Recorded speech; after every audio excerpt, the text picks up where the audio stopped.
I don't wanna answer that. Kasi ayaw ko babalik sa isip yung mga nangyari, no? Kasi ano lang naman yan dalawa lang yan. May isang nagpapaloko, may nanloko. So, I accepted that. And I wanna forgive and move on, forget that. Ang ano ko lang naman mas nakakatulong ng maayos ang taong hindi nanloko. Pero maayos na kayo ngayon? Sa ngayon ay Una-una, legally, yung mga kaso, okay na kayo? Well, I think we're okay now. I just don't wanna, discuss about her. I wanna move on. Hindi kayo nakita na ever since? No.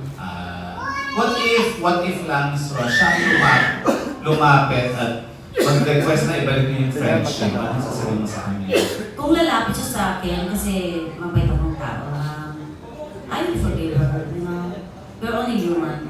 I'm not angel also. Pero kung ipapalitan natin, you know. Kasi once na, it's like a glass, once na you're broken, you cannot return those cracks, right?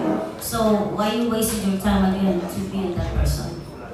Tapos alam ko yung buhay mo madami kang pinagdaanan. Kung halimbawa gagawin pelikula yung buhay mo, papayag ka ba at sino ang gusto mong gumanap bilang Baka ako, blessing, pang finale ka, si Ross muna. Yeah, my life really it's like a roller coaster. Since I was a kid, I mentioned before na maliit pa lang ako kumakanta na ako para may pambili ng bigas, hanggang nakapag-asawa ka ng maaga, because I want to help. Medyo parang regime ka pa nga noon, sumasali ka ng contest para may ulamin. Yes, may ulamin, may mawing bigas, sardinas, condensed milk, and then my young age, para ko na mature. And then, of course, then my husband. And then, kahit na may asawa na ako sa Amerika, I still pursue my career. I graduated 2 college degrees in US with a second rank, 3.98 GPA in Wisconsin.